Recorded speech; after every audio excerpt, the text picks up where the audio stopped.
Welcome back, ladies and gentlemen, to another Zagger-tastic video. It is I, your friend, the one, the only Z, a single gut, Zaggard, and I hope you're all having a wonderful morning, noon, night, evening, whatever time it is for you today, and we are back with more Avatar live action by Netflix. Oh, this is an episode. I just gotta say, this is a fun episode. This one is called Legends, and we finally made it to the north. However, before that, we go back to Zuko. A lot of these episodes start with the Fire Nation. I think they did that on purpose. That's kind of interesting because the whole series starts because of the Fire Nation. So every episode starts with someone from the Fire Nation, which I find interesting. Not necessarily necessary, but I kind of like that. I don't think it's... I like it. I'm just going to say I like it. That's it. So we're with Zuko and Iroh. And Lieutenant Shi comes running and he's like, "You're going to be taken in to the Fire Lord for treason." "What? I just heard Zhao talking to one of his commanders about it. He's going to take you in. You got to escape right away." And we go to Admiral Zhao and he's like, "Did he take the bait?" "Yes." Lieutenant Shi didn't even realize he was being tricked.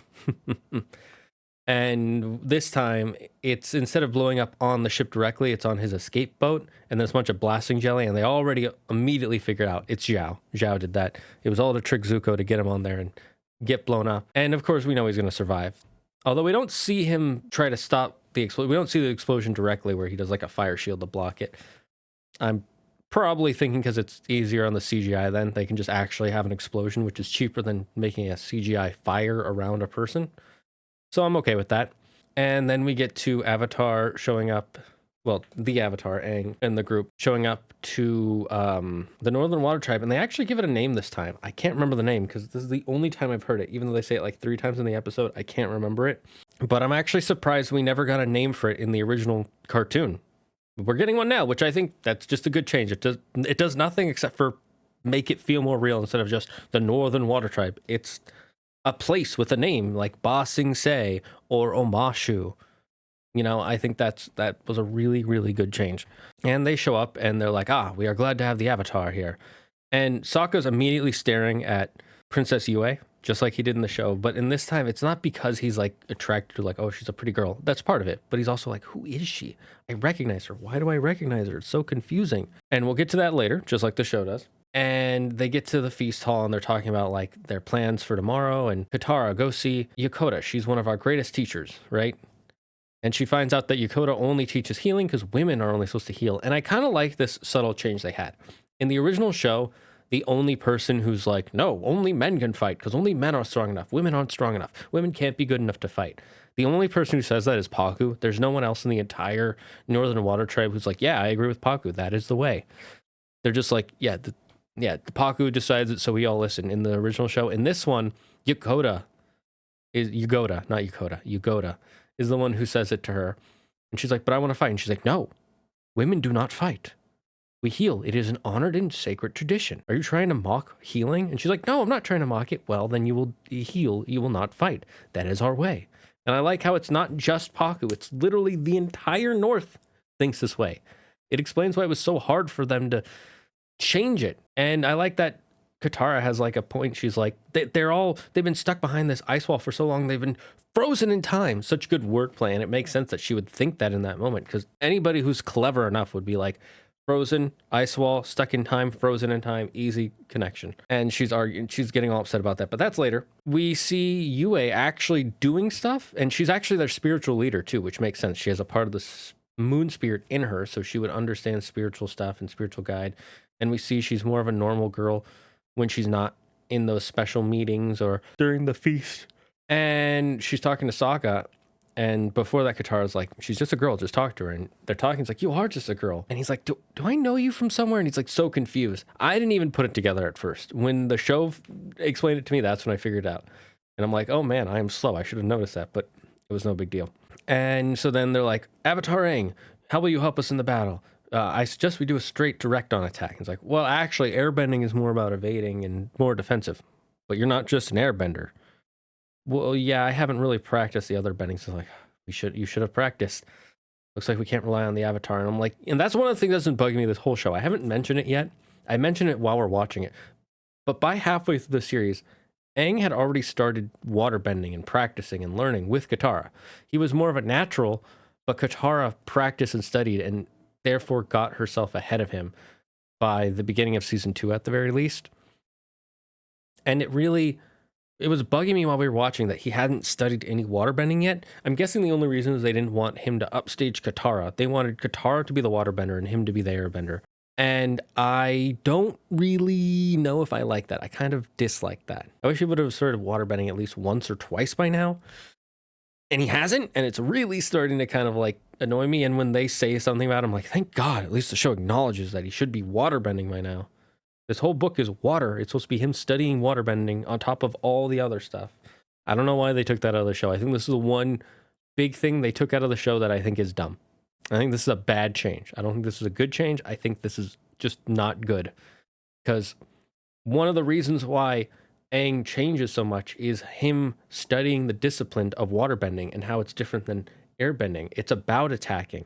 It's about redirecting your enemy's moves onto them, whereas airbending is all about dodging and evading and finding a new attack axis. And it just bugs me that they haven't gotten him to that level yet. And it's one of the ways the show explains why there aren't a lot of fights. The real reason there aren't a lot of fights, like there's one fight per episode, but the reason why there aren't a lot is because fight scenes are actually really expensive. Like they're one of the more expensive parts of action films is the fight choreography, especially when there's CGI, like, air bending, water bending, fire bending, earth bending. So that is probably one of the ways they're getting around. It's like, oh, he doesn't want to fight yet. He hasn't learned air bending or water bending. I keep saying air bending. But anyways, anyways, we got to move on. Otherwise, I'm going to talk about this for like a whole hour. And so Aang is now, he's going to talk to Karuk, and he's like, how can I get some advice from you?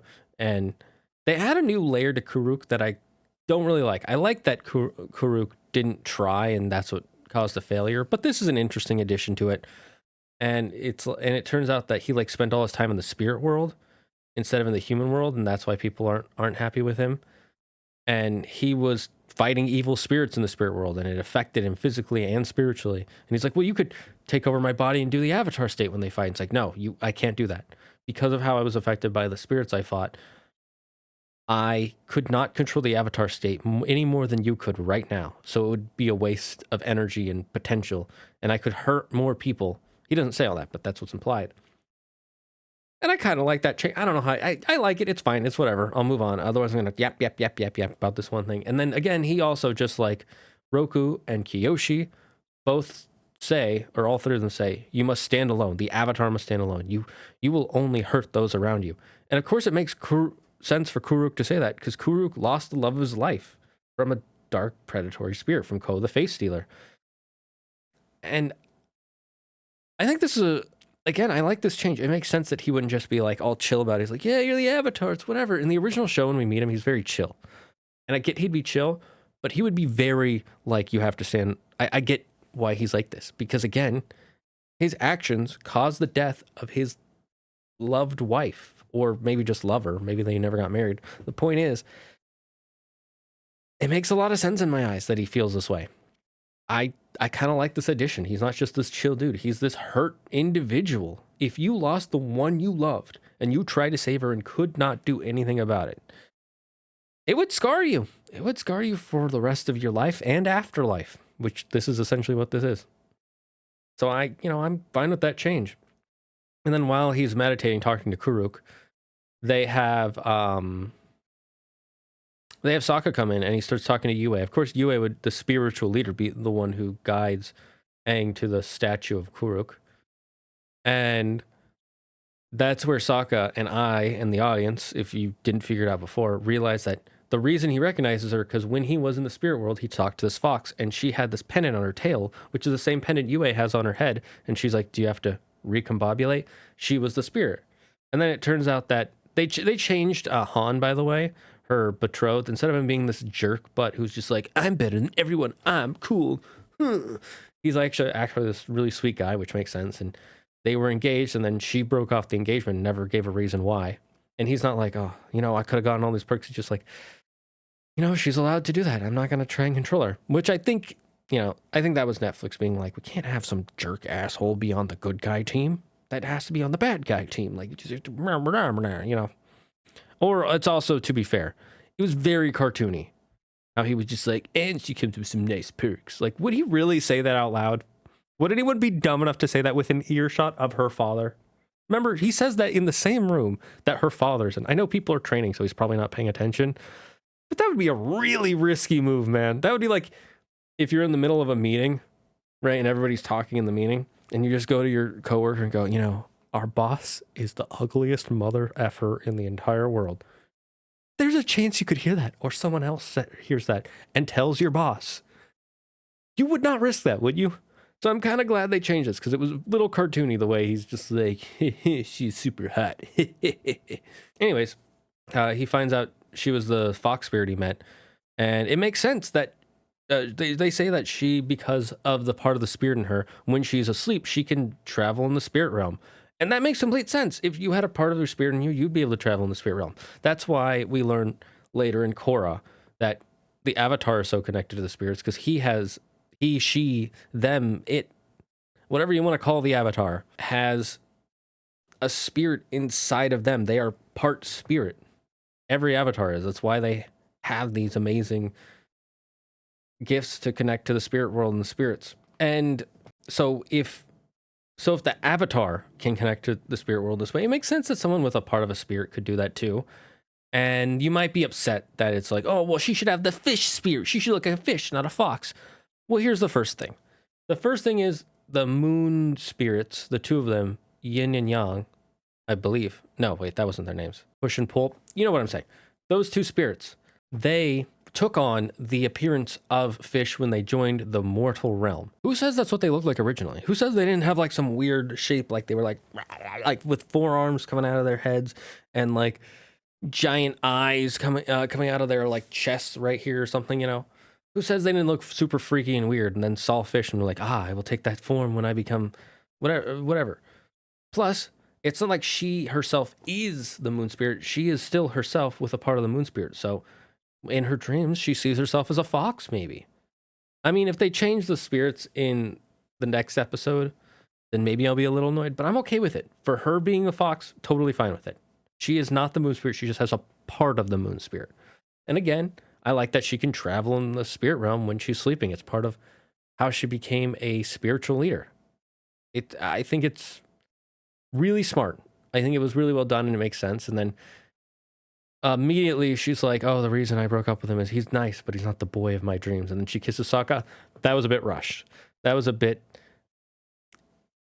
1990s sitcom, just like, oh, I love you. Mwah. Or rom-com, just, oh, you're so handsome now. Mwah. You know, it felt a bit rushed. It's fine. It's fine. Tiny bit rushed. You know, I guess they didn't have... I kind of wish they had devoted the time. I like in the cartoon how they show her and Sokka talking and spending time together. I wanted them to actually explore it more. They didn't explore it enough, in my personal opinion, in the original. But that's, you know, this is what we got. I don't hate it. I don't love it. It's not as good as the original cartoon in that aspect, but it's fine. It's fine. I could see they like each other now, especially since she talks to him about like the pain he feels and how you don't act like pain is less than what it is. Pain is pain. Deal with it. We move on. We accept the pain. We understand it, and we learn to live with it. I think that was she doesn't say all that, but that's the message I got, and that makes sense for a spiritual leader. And it shows why he kind of likes her so much now all of a sudden. She's like this really pretty girl who's normal, but she also talked to him through his pain. It was, I think it was kind of sweet. That part I liked. How quickly she's like, he's not the boy of my dreams was, have you been dreaming about him for long? Is that what's been going on?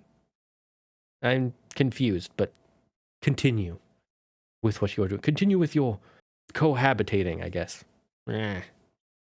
Anyways, then Sokka goes to Katara when she's all upset after learning that she can't learn to waterbend and they're not going to let her fight in the upcoming battle. He comes to Katara and he's like, look, it doesn't matter what people think. You are great on your own. And I like that. I like how he's hyping her up and she's like, what are you doing? Are you trying to talk sense to me? And it's like, what? Why would I do that?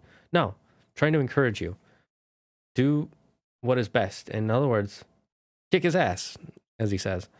And I like that he's hyping up his sister. He's like, yeah, I'm with you 100% of the way. You've been fighting with us. Why can't you fight? Come on, let's do it. And that shows his character growth from the beginning when he was like, you can't fight, to his character growth now is like, kick that master's butt. Do it. And of course, they have their fight, and it looks good. It looks good. I like the animation, the CG. The CG was good for it. And again, she holds her own, but she doesn't win. When I was watching, like, she's better not win. I swear to God, if they have like a she's a girl, so she wins moment, I would have been so mad. I like this.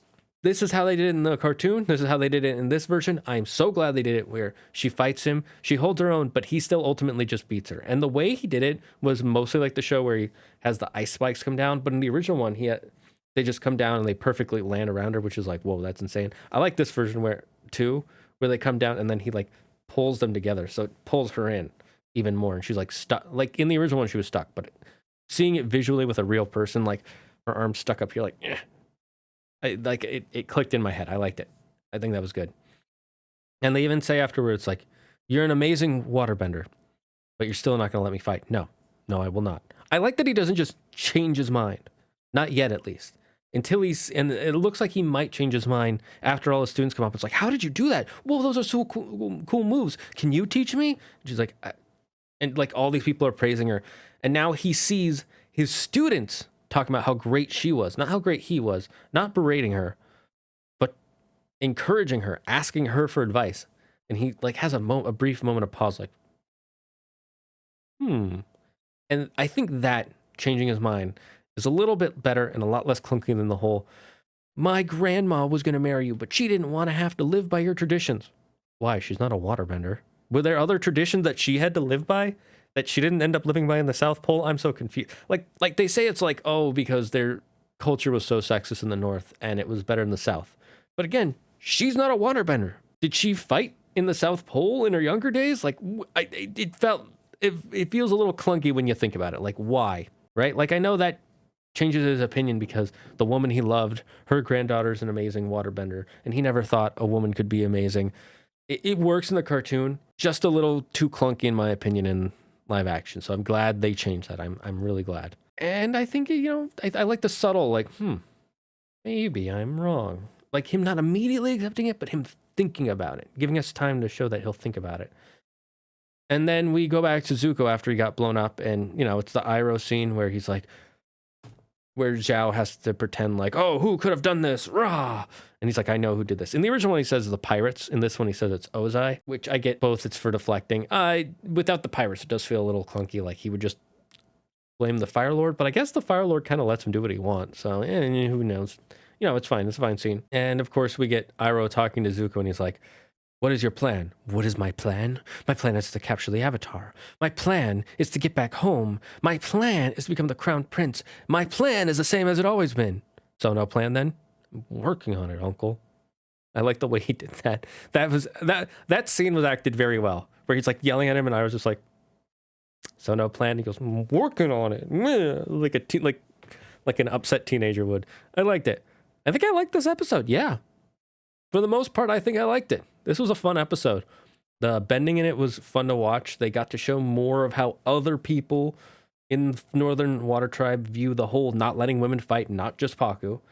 We get to see an interesting side of Yue being able to, enter the spirit realm as like, because she has a part of a spirit in her. So it makes sense. Sokka, we get to go through that scene from a couple episodes ago, which I kind of like. They worked on it more and talk about it. And finally, the show berates itself for not having Aang learn waterbending yet. So I think I like this episode, and I am excited for the finale. And we'll see you next time. And remember, don't believe in yourself. Believe in me, who believes in you. Bye-bye, friends. Hey everyone, thanks for watching this most recent episode. I know I said I do them every day and I'm a few days behind, but a lot of stuff happened, had to fix my computer. There were a bunch of other issues. It's a long story, I don't want to get into it here, but I just want to say thank you all for watching. Subscribe, click that like button, and I'll see you in the next one.